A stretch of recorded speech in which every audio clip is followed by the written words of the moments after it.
Tired of dealing with annoying flies, fruit flies, and gnats in your home? The Zevo Flying Insect Trap is your ultimate solution. Don't wait. Check out the link in the video description now to get your Zevo Flying Insect Trap on Amazon and enjoy a bug-free home today.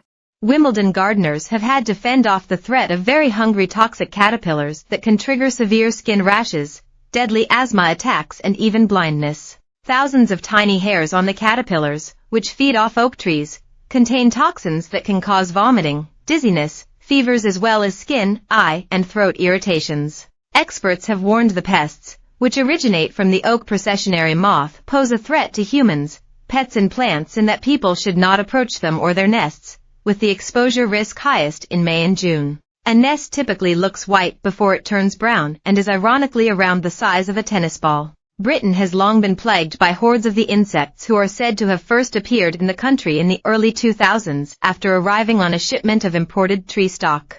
Since then, they have been found in areas across London as well as in Kent, Berkshire, Surrey, Essex, and Hertfordshire. And the tiny foreign invaders have also appeared at SW19, where head gardener Martin Falconer and his team aim to create a typical English garden for tennis fans to enjoy. Mr. Falconer said his team tackled the moths in the spring before they get the chance to hatch into pesky caterpillars and create havoc at the championships. He added, "There are a few pests and diseases around like box caterpillars that we tackle. Oak processionary moth is one that you have to be mindful of because you've got a caterpillar with some pretty nasty hairs, and if they drop they can cause problems. They're dealt with in the early spring with some biological spray controls. It's not a sort of nasty chemicals which we mist up into the trees.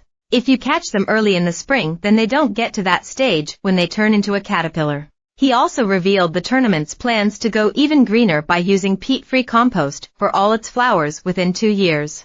It comes amid an upcoming ban on peat compost to protect bogs, which take thousands of years to form and help fight global warming. By the end of this year, gardeners will no longer be able to buy bags of compost containing peat, but they will be sold for trade use until 2030.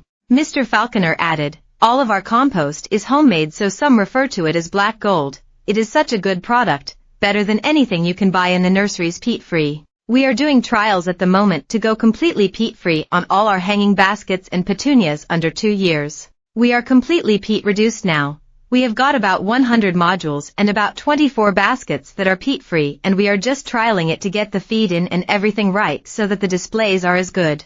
He also revealed gardeners are experimenting with using coffee grounds from staff canteens and other food and drink to add to the compost. But he acknowledged a warning by the Royal Horticultural Society that gardeners who use peat-free compost could be at risk of killing their plants by overwatering. These new varieties of compost do not look wet after watering, meaning the green-fingered may end up drowning their plants. He added, "We have got to get it right. The problem without having your peat is you lose that retention of moisture, you lose a little bit of your elements of seeding in that growing media, so we have just got to try and replicate that and get that right."